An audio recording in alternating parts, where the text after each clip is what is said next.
তো আজকের রেসিপির নাম হচ্ছে শ্যামা চালের রোল। সেটাকে ভালো করে এটা ঠান্ডা করতে দিতে হবে। ঠান্ডা তো উঠে যাওয়ার পরে দেখতেও দেখুন কত সুন্দর। এই দেখুন। হাই বন্ধুরা, চলে এসেছি আজকে নতুন একটা রেসিপি নিয়ে। যেহেতু এটাও বাঙালি খাবার নয়, তবুও বাঙালির রান্নাঘরে রান্না হবে আজ, তো আপনাদের সঙ্গে তাই শেয়ার করতে চলে এলাম। তবে এটা একদম নিরামিষ, যে কোনো উপোস, ঠাকুরের উপোস করেও খেতে পারবেন, কোনো অসুবিধা হবে না। তো আজকের রেসিপির নাম হচ্ছে শ্যামা চালের রোল। তো শ্যামা চালের রোল কিভাবে করতে হয় আপনাদের দেখিয়ে দিই, আপনারা দেখে নিন। প্রথমেই বলি, শ্যামা চাল ভালো করে ধুয়ে নেবেন। সবাই শ্যামা চাল চেনেন। তো শ্যামা চালকে ধুয়ে যতটা শ্যামা চাল থাকবে তার অর্ধেক দই দেবেন। দই দিয়ে সেটাকে ভালো করে মাখিয়ে ভিজিয়ে দেবেন, জল দেবেন না। এটা দইতেই সেদ্ধ মানে ফুলবে। আমি 3 ঘন্টা 4 ঘন্টা ভিজিয়ে রেখেছি। দেখুন শ্যামা চাল কতটা ভিজে গেছে, শ্যামা চাল দইয়ের সঙ্গে ভিজে গেছে, দেখতে পাচ্ছেন? তো শ্যামা চালটা ভিজে গেছে, এটাকে পেস্ট করতে হবে।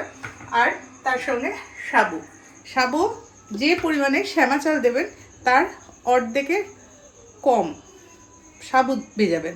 তো সাবুটা ছোট হতে পারে, বড় হতে পারে।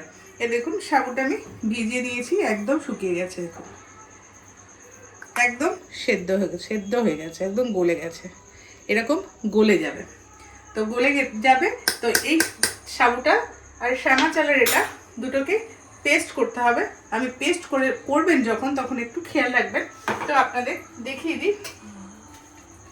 যতটা শ্যামা চাল নেবেন, এবার এটাকে দুভাবে পেস্ট করতে হবে আমাকে, কারণ দুবার কি করতে হবে। এই দেখুন শ্যামা চাল দিলাম ভেজানো, আর তার সঙ্গে এই সাবুদানা, এটাকে একসঙ্গে পেস্ট করতে হবে। বুঝেছেন ব্যাপারটা? হ্যাঁ, একসঙ্গে পেস্ট করে নেবেন। তো একসঙ্গে পেস্ট করে নেওয়ার পরে পেস্ট হয়ে গেছে। এই দেখুন আমি পেস্ট করে নিয়েছি, সাবু আর শ্যামা চালকে একসঙ্গে পেস্ট করে নিয়েছি। তার সঙ্গে একটু আদা আর কাঁচা লঙ্কা পেস্ট করে দিয়ে দেবেন। পরিমাণ মতো, স্বাদ মতো লবণ দেবেন। যতটা পরিমাণ থাকবে তার মতো লবণ দেবেন। এর সঙ্গে সামান্য একটু ধনেপাতা মিশিয়ে দেবেন। প্রথমে মিহি করে কাটবেন, আর মিহি করে না কাটলে এটা মানে আপনাদেরই অসুবিধা হবে পরে। আর একটু কারি পাতা, এই যে কারি পাতা কেটে একদম মিহি করে রেখেছি, তো সেটা দিয়ে দেবেন। এবার এটাকে ভালো করে মিশিয়ে নিতে হবে। খুব পাতলাও হবে না আর খুব মোটাও হবে না। এই খাবারটা ভীষণ প্রোটিন আর মানে হজম করতে খুব সহজ। তো হজমেরও কোনো প্রবলেম হবে না। শ্যামা চাল বয়স্ক থেকে একদম বাচ্চা বয়স্ক সবাই খেতে পারে। তো সেই জায়গা থেকে এটা এই ব্যাটারে আমার দেখুন খুব পাতলাও না খুব মোটাও না। তো এটা আমার মেশানো হয়ে গেছে। কিন্তু জানেন তো, সবাই জানেন যে রাজস্থানি খাবার খেতে গেলে চাটনি খেতেই হয়। তাই বাদামের চাটনি কীভাবে করতে হবে, আর এটার সঙ্গে বাদামের চাটনি মানায়, তো সেটা অবশ্যই শিখিয়ে দেব। তো এটা আমার মেশানো হয়ে গেছে, গ্যাস অন করে দিয়েছি। তো এরপরে চাটনির জন্য বাদাম নেবেন, বাদামকে শুকনো খোলায় ভাজবেন। শুকনো খোলায় ভাজতে হবে। আর একটা জিনিসের সঙ্গে অ্যাড করতে হবে, সেটা হচ্ছে বলি, খুঁজেই পাচ্ছি না তো, এই যে সাদা তিল। সাদা তিল আমি যতটা বাদাম দিয়েছি তার হাফ তিল দেব। এই দেখুন,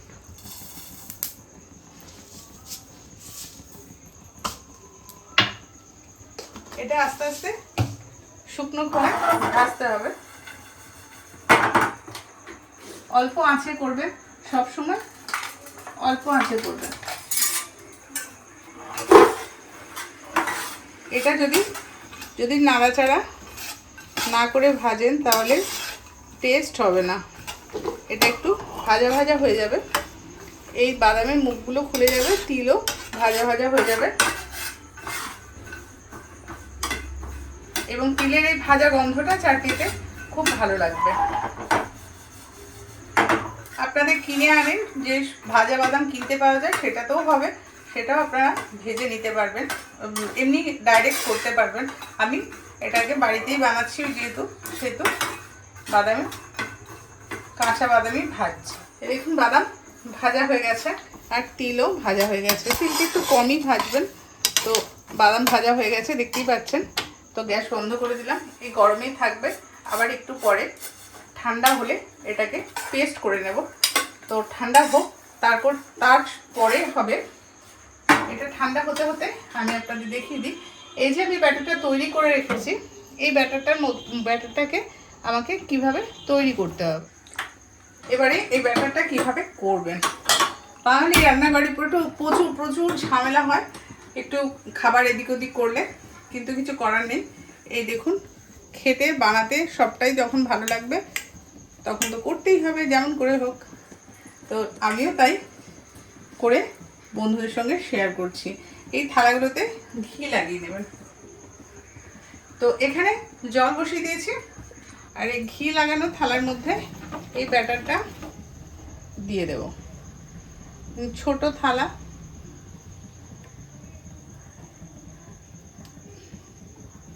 সেরকম পরিমাণেই দেব।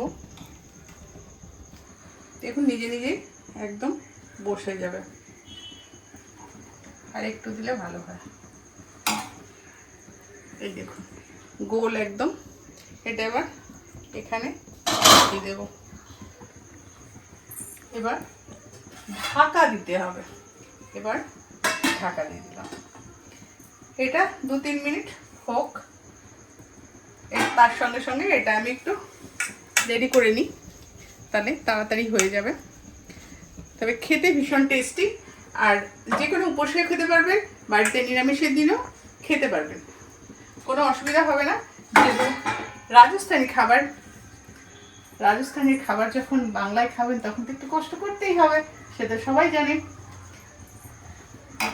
এটা থালা রেডি আছে। এটা এই দেখুন আমার বাদাম আর তিল, এটা আমি মিক্সিতে নিয়ে নিলাম।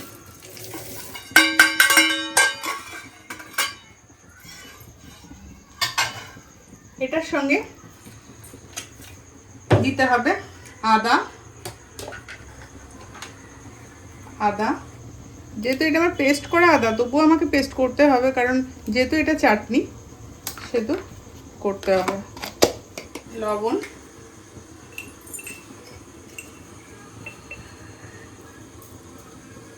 এবার স্বাদ মতো লবণ দিয়ে নেবেন। কাঁচা লঙ্কা, যেরকম ঝাল খাবে লঙ্কা সেরকম মিশিয়ে নেবেন, কোনো অসুবিধা নেই। নিজেদের মতো করে এই চাটনিটা বানিয়ে নিতে পারবেন। তো এটা আমি সামান্য একটু জল দিয়ে, যাতে খুব পাতলা না হয়ে যায়, তার মতো আমি পেস্ট করে নেব। আর তার সঙ্গে সঙ্গে ওটা হয়ে হোক, আমি এটা পেস্ট করে নিই। এই দেখুন পেস্ট হয়ে গেছে। আদা লঙ্কা সব একসঙ্গে পেস্ট হয়ে গেছে। এবার ঝাল আপনি যেমন খাবেন তেমন দেবেন, তার সঙ্গে একটু লেবু মিশিয়ে নেবেন। এই লেবুটা দিতেই হবে, লেবুটা না দিলে টেস্ট হবে না, এই লেবুটা দিতেই হবে। এবার এটা ফোড়ন দিতে হবে। এই ফোড়নটা কিভাবে দেব, কি কি দিয়ে দেবেন ফোড়নটা দিলে দেখতে যত ভালো লাগবে খেতেও ততটাই ভালো লাগবে।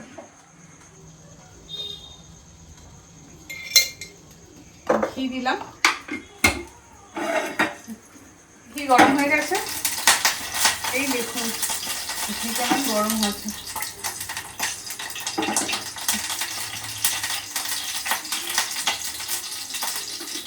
এর মধ্যে দেবেন জিরে, গোটা জিরে। এই দেখুন গোটা জিরে দেবেন। আর এই যে কারি পাতা রেখেছি, বেশি না 2-3টে দিলেই হবে। কারি পাতা, এই যে এটা ভালো করে হয়ে গেছে। এই দেখুন, এই ফোড়নটা এতে দিয়ে দিতে হবে।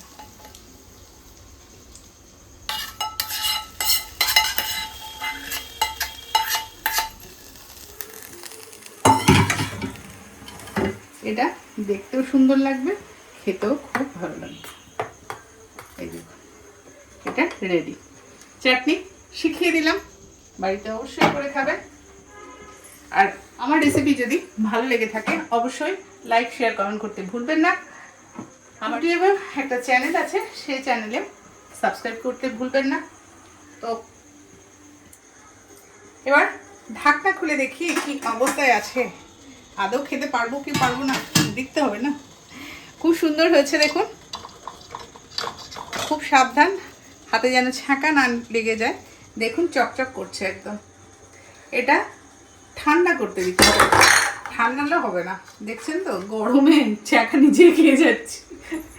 তো এটা ঠান্ডা করতে দিয়ে আসি, তারপরে কিভাবে এটাকে তুলবেন দেখিয়ে দেব। তো ঠান্ডা হয়ে গেছে, তো এটাকে এবার ঠান্ডা করার পরে চাকু দিয়ে একটু ছোট ছোট করে কেটে নিয়েছি। কেটে নিলে সুবিধা এটাই যে এত বড় বড় রোল কেউ খায় না, যেহেতু এটাকে এবার আস্তে আস্তে এমনি এটা উঠে যাবে। দেখছেন এটা উঠে যাবে। তো উঠে যাওয়ার পরে দেখতেও দেখুন কত সুন্দর। এই দেখুন,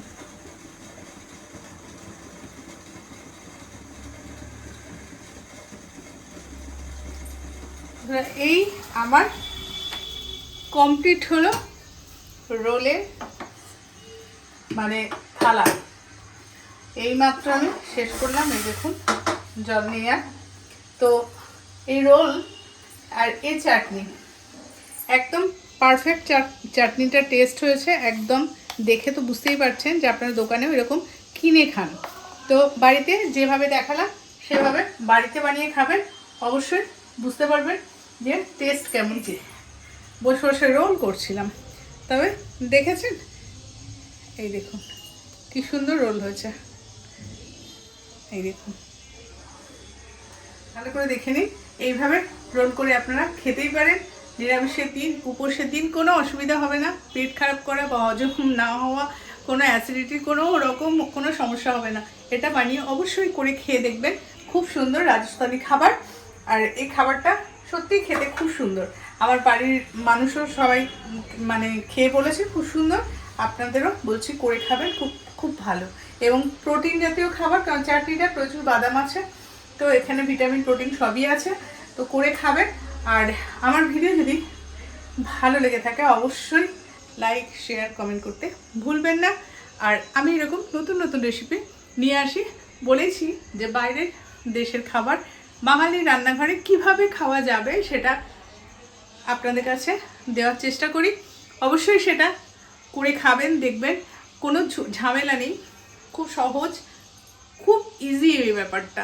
তো করে খাবেন আর আমার কমেন্টে অবশ্যই জানাবেন যে খেতে কেমন হয়েছে, অবশ্যই জানাবেন। এটার জন্য আমি ওয়েট করলাম। এখানেই সমাপ্ত করি। সবাইকে শুভেচ্ছা, আর যাদের আজ জন্মদিন তাদের শুভেচ্ছা জানালাম। Good night, tata.